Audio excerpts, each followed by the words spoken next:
Thanks so much, Will. That's very kind, and I'm looking forward to reciprocating when I introduce you next week. And thanks, everyone, for coming. I would like to thank everyone at CAPAS who's made me so welcome. It's a wonderful opportunity that we have here as fellows, and everyone's been so kind. It's been such a rich, nurturing environment for intellectual work and creative thinking, and I'm hugely grateful for the opportunity. Yeah, I think that's all the thanks that I need to make at this point. So I'd like to begin with a very few words about Georgy Gospodinov's novel, Time Shelter, which was published in 2022 and recently won the International Booker Prize. Gospodinov, who's a Bulgarian novelist, imagines the invention of a new treatment for Alzheimer's. He creates clinics for the past. They're designed to lovingly recreate particular decades for Alzheimer's patients who are comforted by living amongst familiar memories from childhood. As the novel develops, the treatment becomes so popular, even for those without Alzheimer's, that first of all villages, then cities, and finally whole countries choose to recreate and live in previous decades. European countries decide on which decade to return to by referendum and elaborately reenact historical events with disastrous consequences. What's fascinating to me is the way that Gospodinov presents this nostalgia for the past as something that creates an apocalyptic disaster in which the future is destroyed. At one point, the narrator asks, "Why not look back? Why is the past so dangerous? And why is looking back at it such a sin that you will be turned into a pillar of salt?" The apocalypse comes precisely to destroy the past. At the same time, the narrator explains, this also removes the future. He asks, how different is a future that is not yet from that which is no longer? How different that absence is. The first is full of promise, the second is an apocalypse. And reviewers have also commented on this conundrum. The LA Review of Books is a case in point, asking, what if we as a society become so afraid of what lies ahead that we condemn ourselves to reliving our familiar pasts, despite knowing the horrors they contain and the destinations where they lead? And what if we are already heading in that direction?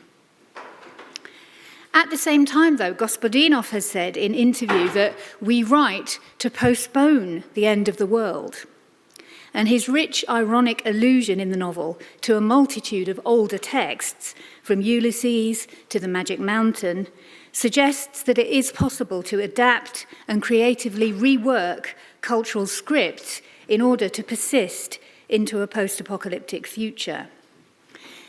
These ideas are ways into thinking about the subject of my lecture today, aging, apocalypse, and adaptation, and the different kinds of relationships between these three central terms. So I'm going to be discussing aging as a process that's often viewed as one of apocalyptic decline, and also the most popular alternative to that in current discourse, which is this idea of healthy or active aging. I also want to talk about adaptation in the arts and humanities, intertextuality, rewriting older texts, and the relationship between aging and adaptation in post-apocalyptic fiction. Sorry, I've just got stuck somehow on this. There we go. So first of all, I would like to just quickly go back to my recent book, which Will mentioned, published in 2020, before moving on to my new research, which is sort of connected to that project. The book's about how contemporary women novelists have focused on rewriting and transforming the traditions of apocalyptic writing. So the idea of adaptation was key. And how did I get to the ideas explored in this book? I'd like to ask you all what you notice about these images. Any comments from anybody? Feel free. Yeah. It's very masculine. Absolutely. So someone normally says that, and someone once said it's all men with guns. So we have Will Smith in I Am Legend, Denzel Washington in The Book of Eli, Tom Hardy in Mad Max Fury Road, and Andrew Lincoln in The Walking Dead. So I wondered why so many of these films and TV programs that are set in an apocalyptic future focus on men. Men trying to survive, men trying to protect women, men trying to rebuild things the way they were before, men who are nostalgic for the world before things changed. And perhaps the best example of a novel that fulfills the pattern I've just described is Cormac McCarthy's The Road, which was also adapted as a well-known film. The focus is on the father-son relationship, whether that will survive, and how that relationship becomes the emblem of civilized values. The novel constructs a binary values system, distinguishing between the father and son, the good guys who carry the fire, and everyone else. The boy's mother exists only in flashback, and we learn that she died by suicide rather than face what was to come. The other two women in the book are the pregnant woman whose baby is later cannibalized, and the mother in the family that take in the son at the end of the novel after the father's death, thus restoring the nuclear family structure and explicitly offering a redemptive Christian framework in which to place the boy and understand the post-apocalyptic world. She says, the breath of God passes through all men. So many critics have discussed the religious symbolism in the novel, but few have focused on its gendered elements. Although Cooper argues that McCarthy is actually exposing the hyper-masculine nationalism of the US. I'm not really convinced by that reading, however. Claire Colebrook devised the term sextinction to describe the fact that imaginative visions of the end of the world can't seem to move beyond what she calls tiring gender narratives. She writes that it's easier to imagine the end of the world and the end of capitalism than it is to think outside the structuring fantasies of gender. Here she draws on Slavoj Žižek's comment in Living in the End Times that it is much easier to imagine the end of all life on Earth than a much more modest, radical change in capitalism, flexing it in relation to gender. Why is it difficult to acknowledge that our present systems and structures of gender and sexuality might be implicated in or responsible for an apocalyptic event? It's this that particularly interested me about the post-apocalyptic imagination. Why does it tend to rely on tiring gender narratives, such as rebuilding the nuclear Oedipal family, and how are women writers moving beyond these? These are just 4 of the novels that I consider in my book, many of which I'm sure you'll know. Most of these women writers see society and culture adapting and changing post-apocalypse. They suggest different futures for humanity after the apocalypse, rather than yearning for the past or attempting to rebuild in the same way as before. So this is where one of my key ideas of adaptation comes from. It also applies in the sense that the texts themselves often work via a process of adaptation of earlier post-apocalyptic fictional conventions, motifs, and tropes. Moving on to my new CAPAS research project on apocalypse, ageing and adaptation, I believe we should view speculative fictions about ageing as serious attempts to examine the impact of ageing on our cultural and social life and subjectivity. The ambivalence and adaptive strategies of these visions of the future create an important imaginative space, a space where it's possible to contest dominant conceptions of the future and ageing. I also want to argue that apocalyptic and post-apocalyptic ways of thinking about the future are also particularly bound up with our thinking about ageing. So, ageing is often understood as a process of decline, as Galat has argued. Decline, she says, is a metaphor as hard to contain as die. This pervasive association between ageing and decline permeates and bleeds into our entire way of thinking, she suggests. In the context of our work here at CAPAS, this decline ideology appears in its most extreme form in apocalyptic terms, both for the individual, the society, and the species, although, of course, there is always some slippage, tinging or staining between these 3. Let's begin then with the idea of apocalyptic decline as it pertains to how we view the individual subject. Ageing for the individual subject tends to be dominated by fears of physical and mental abjection and disgust, loss of self-control or autonomy, and loss of social agency, accompanied by fears of dependency. Gilead and Higgs, for example, talk about the fourth age as a life stage, one that gets viewed as one without agency and redemption. Marlene Goldman has discussed how Alzheimer's is often viewed in apocalyptic terms. Moving beyond the individual, in relation to wider social change, ageing is understood in apocalyptic and dystopian terms as an imminent catastrophe or a future state to be feared, which is apparent in metaphors such as silver tsunami, grey flood, age-quake, or age wave, as Charisse suggests here. Demographic predictions suggest that many countries worldwide are facing unprecedented population ageing. These predictions have been endorsed by the World Health Organization, the United Nations, and the European Commission. However, despite the certainty presented, demographers themselves acknowledge degrees of uncertainty in their predictions. This uncertainty occurs because the three main contributory factors to population changes, fertility, migration, and mortality, can be dramatically altered by social policies, such as family-friendly policies or migration policies, or they can be altered by climate change or new diseases. For example, life expectancy rates have been negatively impacted by austerity policies in the UK over the last 10 years, and by the legacy of the COVID-19 pandemic. On social media, COVID was sometimes referred to as the boomer remover. Demographers themselves are clear then that demography is not destiny. However, large-scale population changes make for good news headlines and are taken up by the media and politicians in ways that create what could be referred to as a demographic determinism about the future. These apparent demographic facts fuel alarmist predictions of the financial costs and social implications of an older dependent population. Ageism constructs older populations, then, as a future threat. Picard discusses the presence of an intergenerational warfare discourse, which positions future older populations as stealing the financial future of the young through their costly pensions and expected excessive use of healthcare services.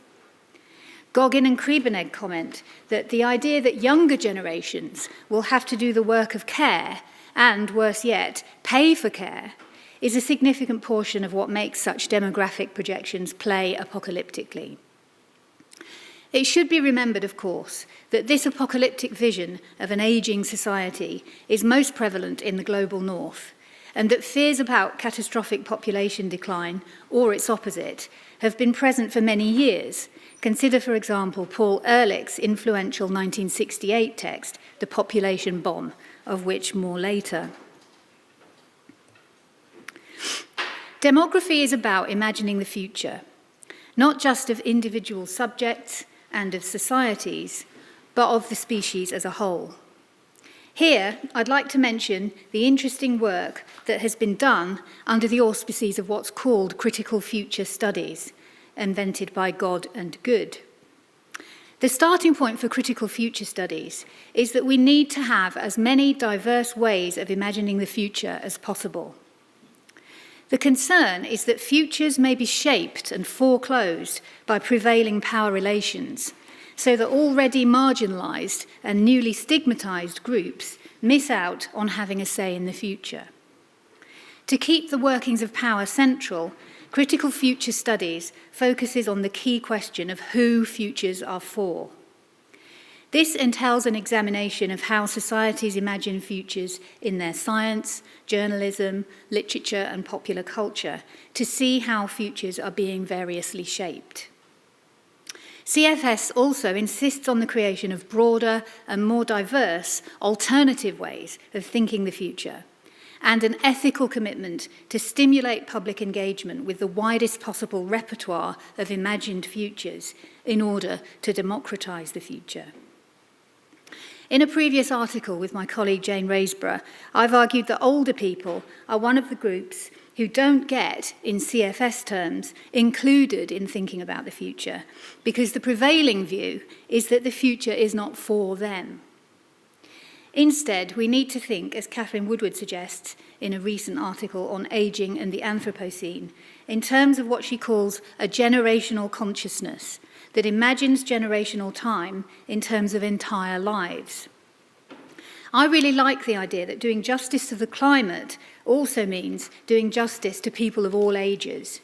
It means imagining children living into old age and growing old in a world defined by climate change to come, as she puts it here. The best current alternative to these apocalyptic narratives of ageing that seems to be available is the preferred narrative of healthy or active ageing. This is about promoting lifestyles that encourage ideals of active, healthy ageing. What's wrong with that, you might think?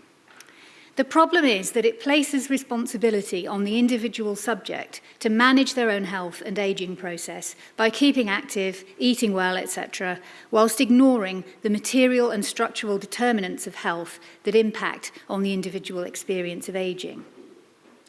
This encourages what Raisborough and I refer to as the performance of viable, responsibilised personhood.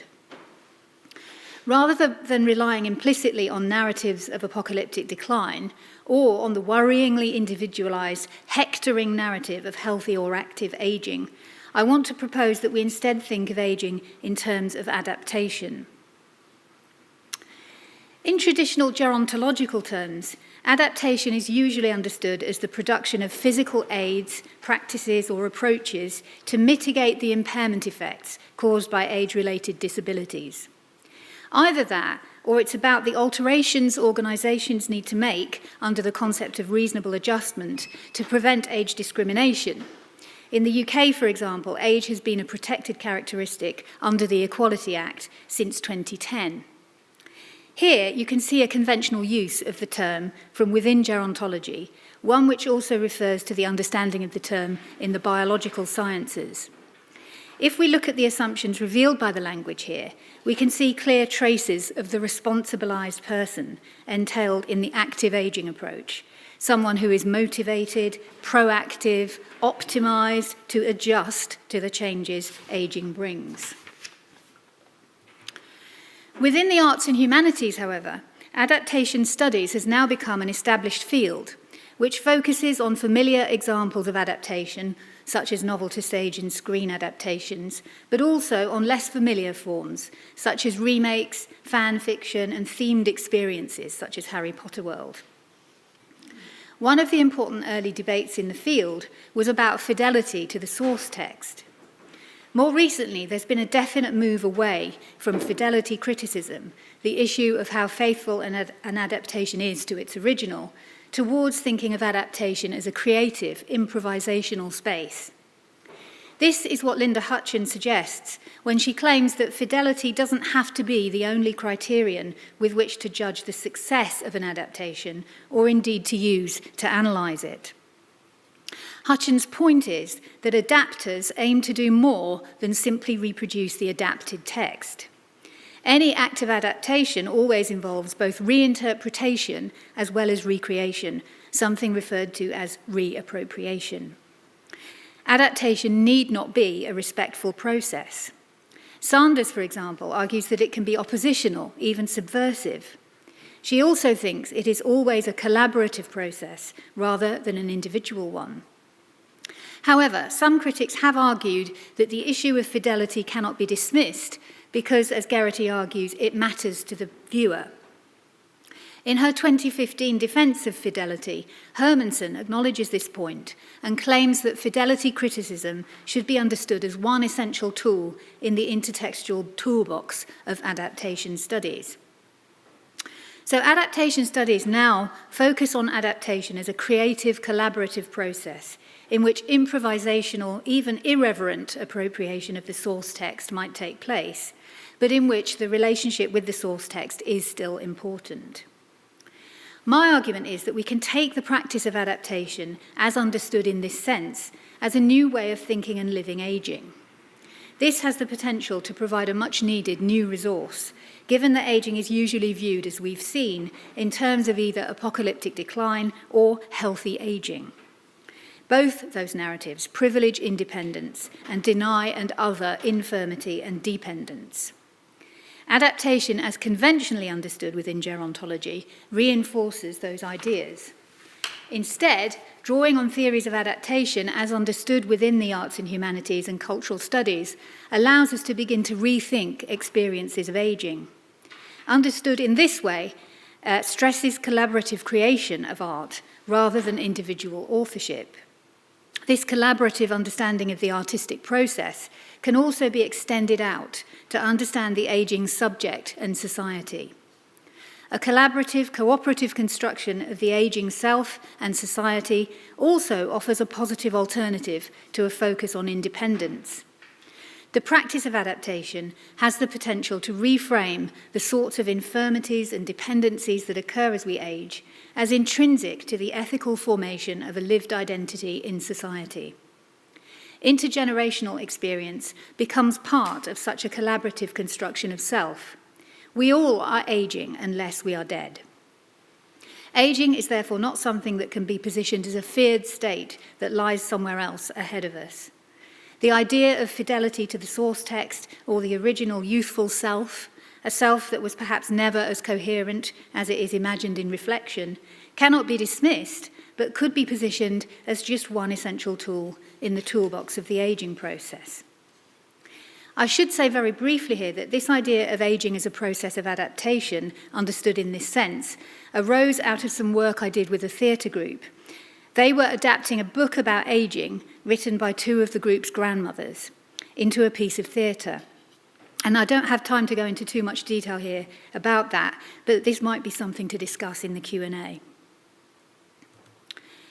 If we return now then to thinking about literature and culture, it could be argued that intertextuality is itself a retrospective process that involves adapting from earlier, older texts. Margaret Atwood remarked in Negotiating with the Dead that all writers learn from the dead and explore the work of those who preceded them. An allusion to an earlier writer or text refers backwards, however, it also refers forwards, doing different cultural work in its new environment. Intertexts are therefore anachronistic adaptations in themselves.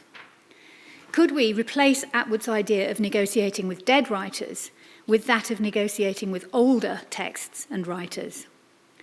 Lisa Baraitser also discusses a similar idea in her book, Enduring Time, where she talks about the persistence of ideas from the past which endure as anachronistic counter-memories that enable a different way of approaching the new. The genre that I work on has something of particular value to contribute here, I think. Falcus and Oro Piqueras talk about the relevance of science fiction and speculative fiction during apocalyptic narratives of crisis, because they examine ageing and generation at different levels, the individual, the social, and the species. I would add to that speculative fiction, particularly post-apocalyptic fiction, is perhaps especially self-referential and adaptive, working via intertextual recycling strategies. In the remainder of this lecture, I'd like to examine how speculative fiction, especially post-apocalyptic and dystopian fictions, treat ageing and the adaptive strategies they use to do so.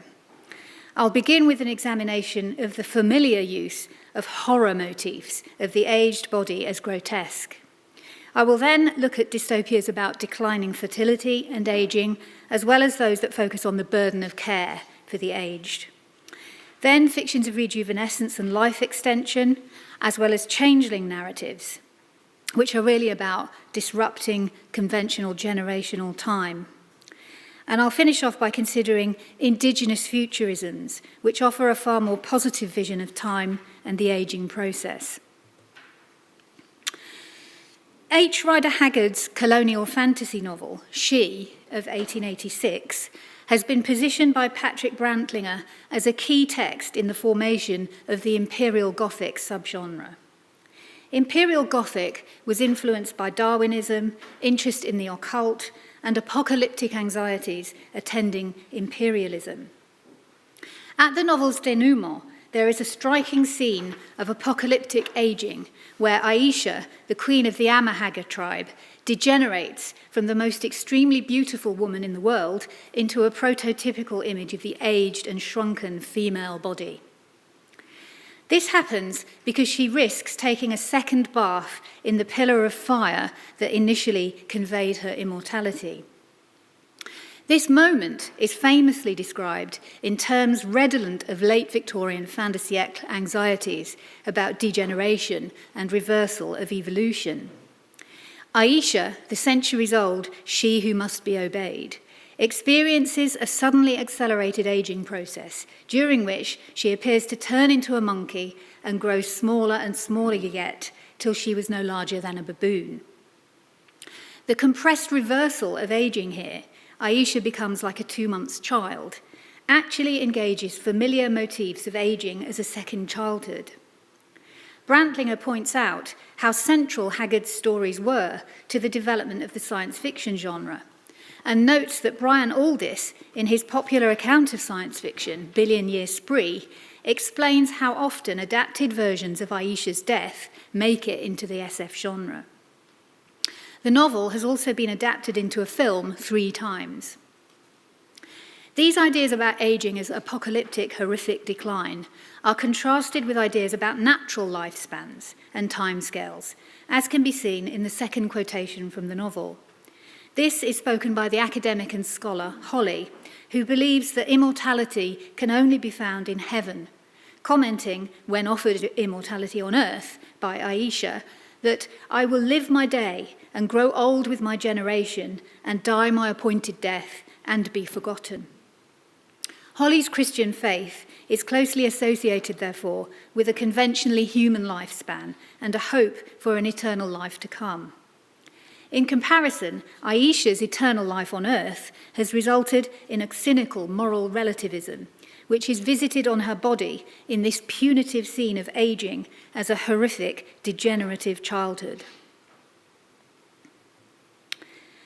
Andrew Domingo invents the term demo-dystopia for those dystopias relating to demographic change and population concerns. He argues that typically they present demographic evolution as a social problem in need of an urgent solution. As Domingo explains, these texts are context-dependent, responding to their historical and cultural moment in specific ways. For example, there was fear of overpopulation in the population bomb era of the late 60s, early 70s. Later on, ideas about being swamped by immigrants in moments of ultra-low fertility. A text such as Logan's Run from 1967, which was adapted as a better-known film in 1976, is redolent of concerns about overpopulation.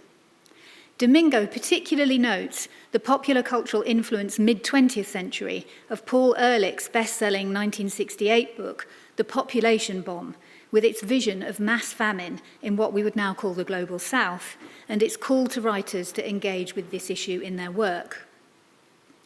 Logan's Run imagines a post-apocalyptic world existing in a domed city of pleasure.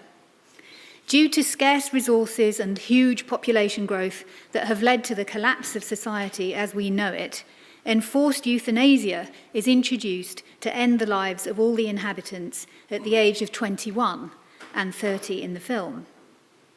The novel ends with Logan, the hero, escaping the earth and asserting that dying young is a waste and a shame and a perversion.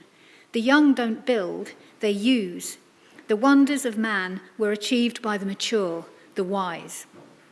The film ends with the destruction of the city and the young people celebrating the old man who has survived outside it. The idea of wisdom as the preserve of the aged and of a long lifespan as a right, even in the face of huge population growth, is important here.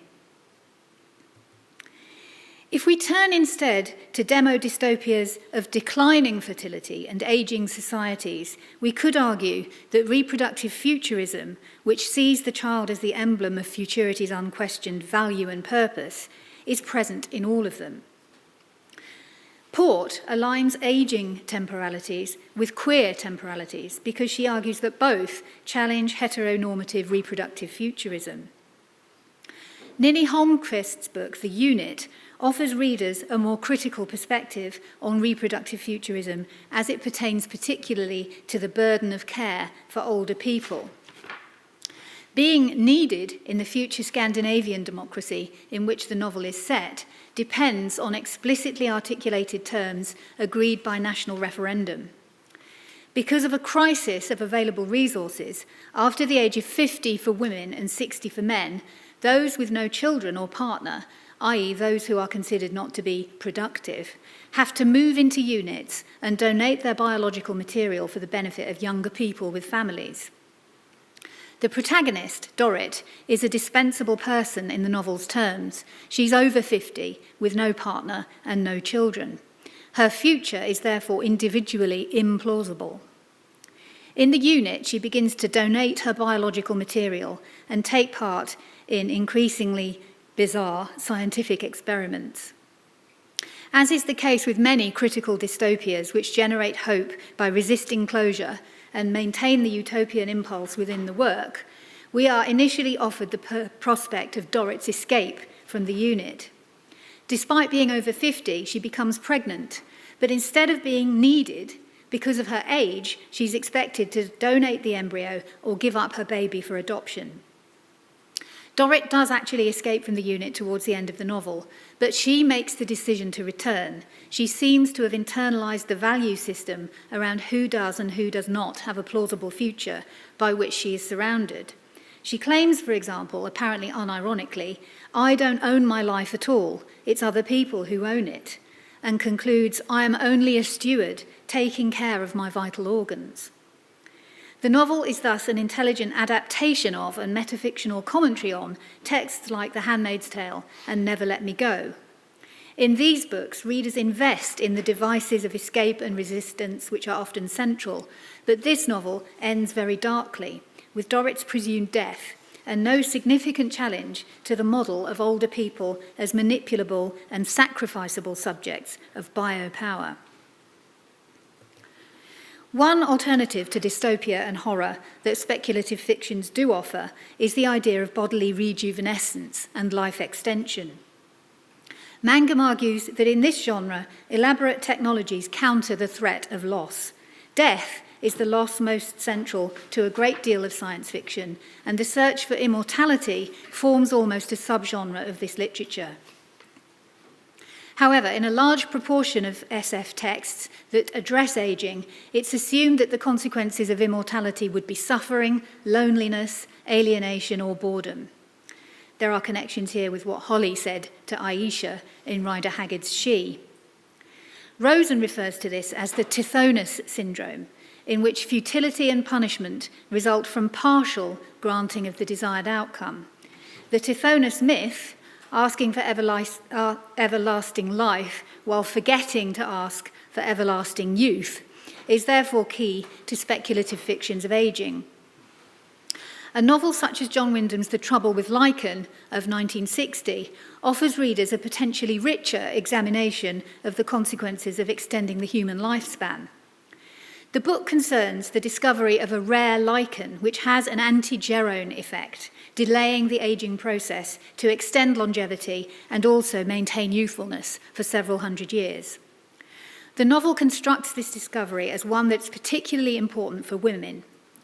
For the protagonist, the scientist Diana Brackley, the extra lifespan means that the work of reproduction and childcare will occupy only a relatively small place in women's lives. Before the discovery, when her mother asks her, "Don't you want a house of your own and a family?" she replies, "I've plenty of time yet." Her mother retorts, "Not so long as you think. A woman is always up against time, and it doesn't do to forget it." Women who use the lichen to extend their lifespan can therefore set about the acquisition of real power. Diana does have plenty of time. The novel asks how gendered social arrangements, the ageing process, and ideas about the future might interact. Of course, it's difficult to know whether Wyndham would have meant this prospect of women gaining power to be read as disturbing or even apocalyptic rather than interesting. Wyndham certainly predates SF's move into what has been termed the inner space or new wave science fiction of the late 60s and early 70s, and has most frequently been associated with the cosy catastrophe genre and with conservative Cold War values. The novel does read very differently now, however. Changeling narratives offer us some of the earliest examples of a cultural preoccupation with ageing. A story such as F. Scott Fitzgerald's 1922 The Curious Case of Benjamin Button, adapted into a film in 2009, is an interesting example.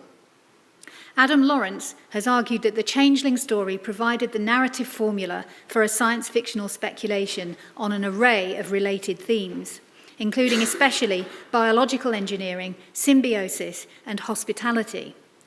What he misses out here is the relatively simple idea that the Changeling story, in which the substituted child bears the marks of great age, is actually a story about aging and fears of aging.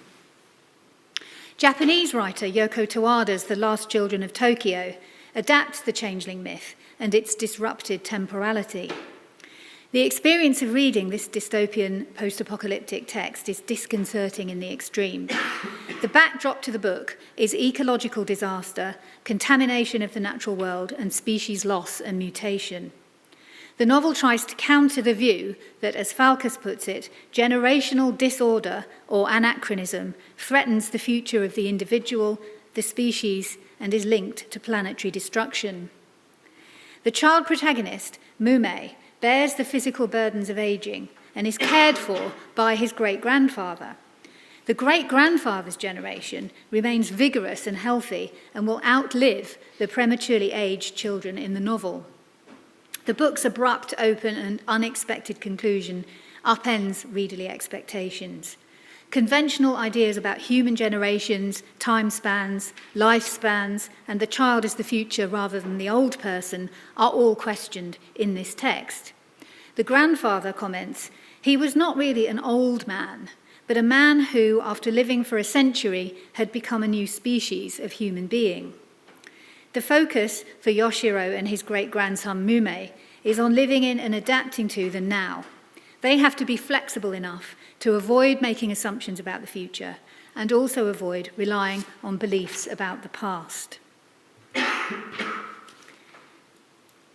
Indigenous futurisms are a rich source for alternative ideas about ageing.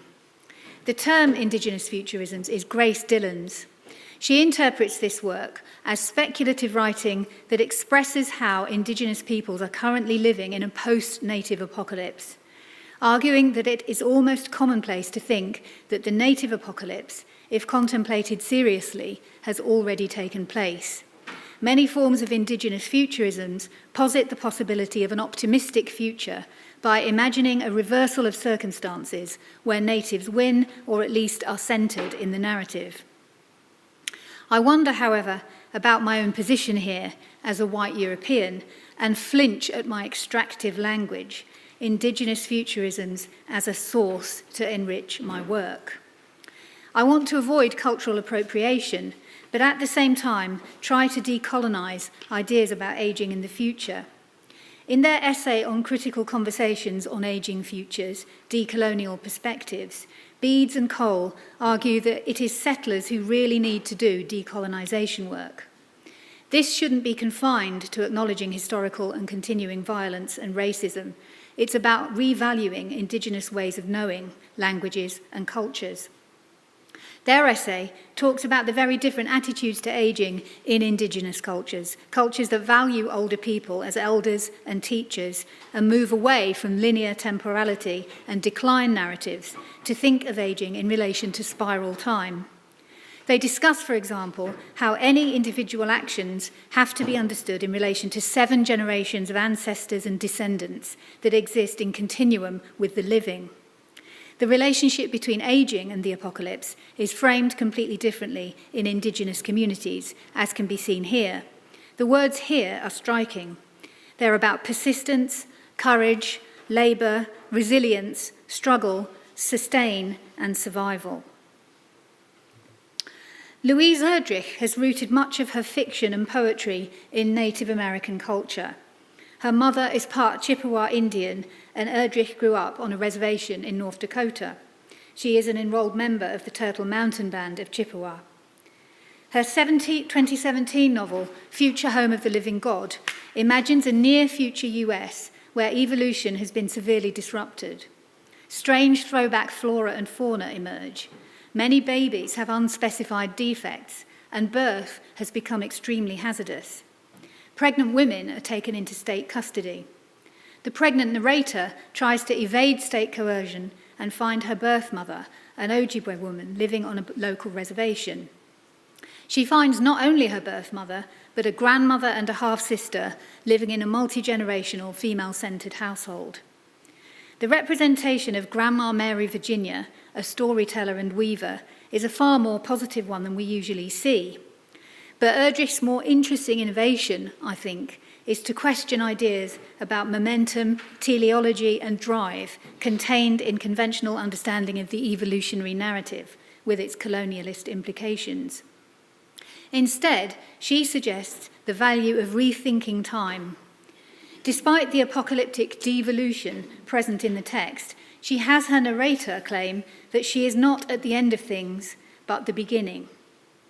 The text also works, I think, by adapting the conventions of the reproductive dystopia in terms set by Native American history and culture, with its very different relationship to ideas of apocalypse. To conclude, speculative fictional visions generate an important imaginative space for contestation of dominant conceptions of the future and aging via the device of adaptation of dystopian and apocalyptic traditions and genre conventions. Adaptation can thus be a creative and improvisational alternative to negative constructions of the aging process, aging futures, and conventional temporalities of aging. Perhaps it can also be a new way of thinking about the apocalypse and the post-apocalypse. Thank you.